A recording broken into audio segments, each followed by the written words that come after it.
The audio support, which accompanies rainbow reading and toxic, is recorded at exactly the right pace. Every reading is fluent, but we have consulted the research which tells us the correct speed that pupils should be reading at the different levels, so they get faster as the difficulty level increases. Teacher support for the Rainbow Reading program, which I wrote myself when I was teaching. Every time a question came up or some sort of problem came up, I addressed it in the teacher's manual. There are some nice photocopyable pieces in there which make life easy for teachers. A training DVD demonstrates how to run the program. Every title in both Rainbow Reading and Toxic has an assessment sheet for taking running records. On the assessment sheets is a little introduction for teachers to read to the pupils, and then the text is presented double-spaced for teachers to take their running records on, and there are word counts there for them and little calculations to make it easy for the teacher, and comprehension questions at the end as well. Pupils learn to read by reading, and the more reading they can engage in, the better. However, sometimes when you want to send some kind of activity home for the pupils and you don't want to risk sending your resources, or you believe they need another practice, which they're a bit reluctant to have, then there are activities provided for all the books. They're educational activities, and they are directly related to the text and designed to consolidate and extend the skills the pupils learn while reading. Every single book has a close activity for filling in the gaps, great for comprehension, a text sequencing activity which requires the pupils to read a summary of the book and to arrange it in the correct order.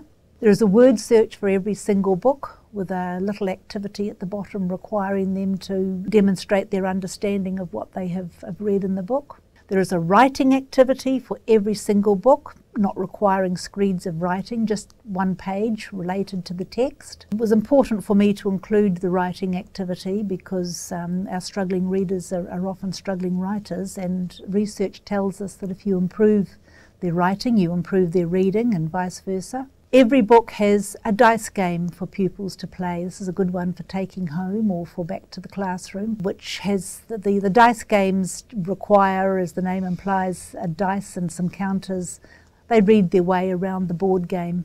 Rainbow reading has been research proven to assist and benefit a wide range of pupils, ranging right from pupils learning to read, underachievers and reluctant readers, pupils who are language delayed, pupils with a wide variety of special needs ranging from those who are visually and hearing impaired. These pupils may not make as fast rapid progress as the others, but they will make progress. Great for those who are struggling with comprehension, good for those who are slow and not fluent readers.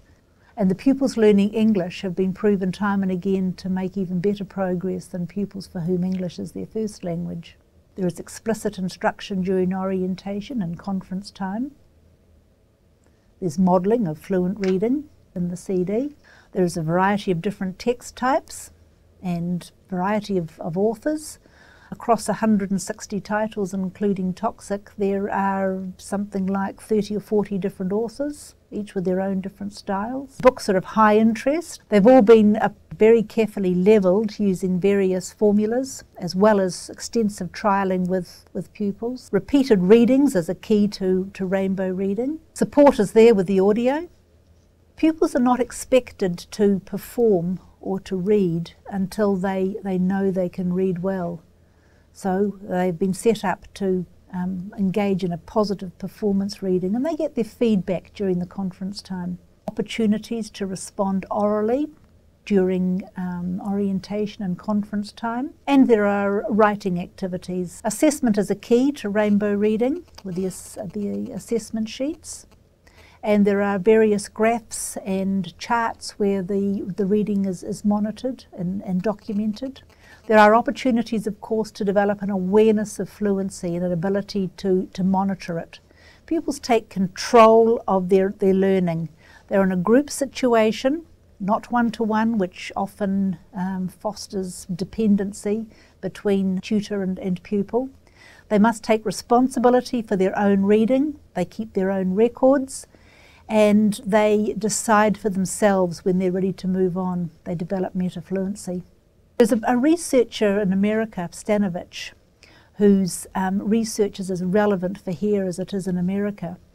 He wanted to find out how much reading pupils engage in a day. And he found that struggling readers engage in no more than 15 to 20 words of reading per day.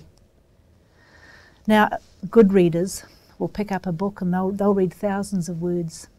What happens with a program like Rainbow Reading, even at the red level, where there are just a couple of hundred words in each book, in a 20-minute session, they can engage in 5 readings of that book. They can have 3 reads with the audio support. They can have an independent read, and they can read to their teacher. That's 1,000 words. That's exponentially increasing the amount of mileage they're doing. That's one of the reasons why Rainbow Reading is so effective.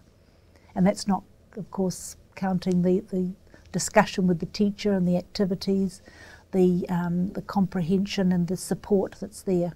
The mileage is paramount.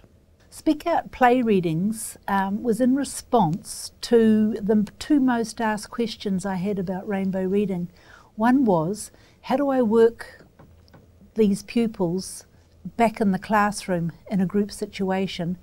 The other question was, how do I get pupils to engage in the repeated readings I know they could benefit from?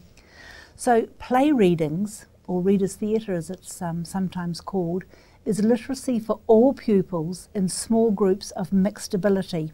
Play readings differs from play performing in that it's a bit like a radio play. The emphasis is on reading. There's no acting, props, costumes to distract the pupils. In regular play acting, the script often gets in the way of a sword fight, for example, so that the pupils will learn the script off by heart. In readers' theatre or play readings, the script is very important. The emphasis is on reading. Pupils practice their script during the week, knowing that at the end of the week they'll be presenting to their peers or to an audience, and there's no more powerful incentive to practice and to get your reading top-notch than to know that you'll be presenting. You don't want to look a fool in front of your peers. There's lots of research evidence in support of readers' theatre. It has been proven to yield improvements in word recognition, fluency and comprehension. In fact, it's been researched proven to improve reading fluency, comprehension, oral language, vocabulary, listening skills, a positive attitude to reading, and cooperative group skills, because for a successful performance, everyone in the group has to perform well. What's so special about Speak Out play readings? The texts are high interest. They're both fictional and informational, written by some award-winning authors, including Joy Cowley. The pupils become very interested in reading the scripts. The scripts are multi-levelled, with parts for pupils on level, below and above level, so that pupils can learn with and from each other. And this differs from your typical guided reading lesson where you'd have all pupils on the same level. And unfortunately, when you get all your poorer readers together, they're modelling off each other. With multi-levelled scripts, they can model off the better readers.